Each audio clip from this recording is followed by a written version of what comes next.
जोहार, मी श्रीमंत सुरपाम. आपण पाहत आहात एस भारत न्यूज, जनसामान्याचा आवाज.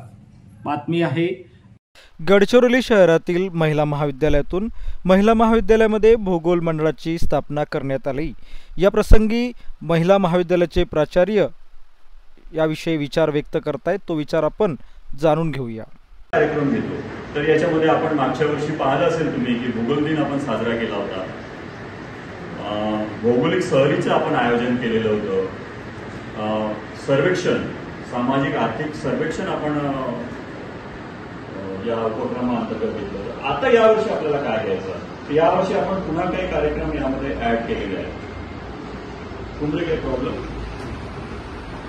नाही तर या कार्यक्रमामध्ये आपण सर्वात पहिला उपक्रम जो आपण घेणार होतो तो सुट्यामध्ये असतो, तो आहे जागतिक पर्यावरण दिन. त्यानंतर आता भूगोल अभ्यास मंडळाची आपण स्थापना केलेली आहे. यानंतर आपण घेणार आहोत ओझोन दिन, जागतिक ओझोन दिन. मृदा संरक्षण दिन घ्यायचा आहे आपल्याला. पाणथळ भूमी दिन घ्यायचा आहे. वसुंधरा दिन आपल्याला घ्यायचा आहे. जल दिन घ्यायचा आहे. आणि हे सर्व उपक्रम का बरं घ्यायचे आहे, तर आपला उद्दिष्ट एकच आहे की पर्यावरण संरक्षण. भूगोल म्हटलं की पर्यावरणाशी रिलेटेड आहे आणि आपल्याला पर्यावरण संरक्षण उपक्रम राबवताना कारण आता आपण सर्वीकडे बघतोय की सध्या गडचिरोलीमध्ये इंडस्ट्रियल एरिया आलेला आहे आणि पर्यावरणाची हानी होत आहे. तर ही हानी आपण कशा पद्धतीने थांबवता येईल, असे काही आपण उपक्रम या मंडळाद्वारे काही उपयोजित करू शकतो का, काही सजेशन करू शकतो का, त्याच्यावर आपण मात कसा करू शकेल किंवा काही इम्प्लिमेंटेशन करता येईल. कारण की तुम्ही बघता की नागपूरची हालत काय झालेली आहे, आता पुण्याची हालत काय झालेली आहे किंवा मुंबईची हालत काय झालेली आहे इंडस्ट्री वाढल्यामुळे. आपल्या गडचिरोलीमध्ये जेव्हा आता लॉयड कंपनी आलेली आहे, त्याच्यानंतर जिंदल येत आहे, टाटा येत आहे, पुन्हा एक सौदी कंपनी आहे, हे इंडस्ट्रियल आल्यानंतर आपल्या पर्यावरणाला कशा प्रकारे हानी पोहोचवतील, तर यामधला एक दुवा आपण कसा निर्माण करू शकतो, सामंजस्य कसं करू, तो पर्यावरण हानी कशा पद्धतीने थांबवता येईल, हे उपक्रम आपल्याला राबवताना उपाययोजना आणि रेमेडीज तयार करून आपल्याला ते फलश्रुती घ्यावी लागेल. तेव्हा कुठे आपल्या या भूगोल अभ्यास मंडळाची जे उद्दिष्ट आहे ते फलश्रुती येईल किंवा पूर्णत्वास येईल.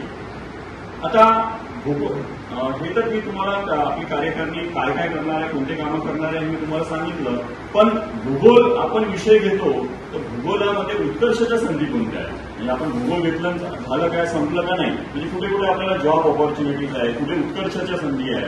तर सर्वात पहिली आपली जॉब ऑपॉर्च्युनिटी असते ती आहे यूपीएससी, एमपीएससी. याच्यामध्ये भूगोल हा विषय रिलेटेड 30% सिलेबस असतो.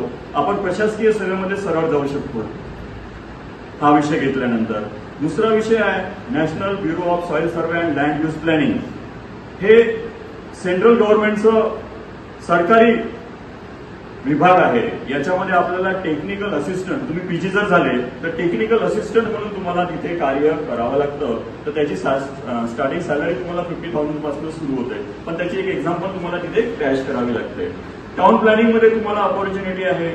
टेक्निकल असिस्टंट म्हणून तुम्ही लागू शकता. नगर नियोजन विभाग जो म्हणतो आपण, त्याच्यामध्ये तुम्ही लागू शकता. नकाशे निर्मिती, नॅटमो नॅशनल थीमॅटिक मॅप ऑर्गनायझेशन, जे कलकत्त्याला आहे, तिथे तुम्हाला ऑपॉर्च्युनिटीज आहेत. तिथे तुम्हाला, पण त्याच्यासाठी तुम्हाला फक्त मराठीवर भर देण्यात चालणार नाही, तर तुम्हाला इंग्रजी सुद्धा प्रभुत्व असायला पाहिजे. प्रभुत्व यासाठी म्हणतो की हे सर्व जे कोर्सेस चालतात आफ्टर पीजी, 1 वर्षाचे 2 वर्षाचे, तुम्हाला अभियंता, जीएस अभियंता म्हणूनही कार्य करता येतं. पण तुम्हाला त्याच्या आधी पहिले जॉग्राफीमध्ये पीजी करावं लागेल आणि त्याच्यानंतर एमएससी जिओफॉर्मॅटिक हा कोर्स तुम्हाला देहरादून, मुंबई, कलकत्ता यामध्ये आहे. तिथे तुम्हाला ऍडमिशन घेऊन तो कोर्स जर केला तर तुम्हाला अबाव 50,000 सॅलरी तुम्हाला तिथे मिळू शकते. पण त्याच्यासाठी फक्त मराठीवर भर देण्यात चालणार नाही, तर तुम्हाला इंग्रजीवर भर द्यावा लागेल. म्हणजे इंग्रजी घाबरण्याचं कारण नाही, कारण की आपली जशी मराठी मातृभाषा आहे तसंच आपल्याला इंग्रजीचा पण थोडा स्वीकार करून आपलं उत्कर्ष कसं करता येईल हे तुम्हालाच ठरवायचं आहे. नगर नियोजनामध्ये तुम्हाला भरपूरसं हे मिळेल तुम्हाला टेक्निकल असिस्टंट म्हणून तुम्ही काम करण्यासाठी, पण तिथे पण तुम्हाला प्रयत्न करावा लागेल, तिथे पण तुम्हाला एक्झाम क्रॅक करावी लागेल. तर या सर्व उत्कर्षाच्या संधी आहेत. तर याचा तुम्हाला भूगोल अशाच नवनवीन घडामोडी पाहण्यासाठी आजच आमच्या एस भारत यूट्यूब न्यूज चॅनलला लाईक करा, शेअर करा आणि सबस्क्राईब करा. जोहार.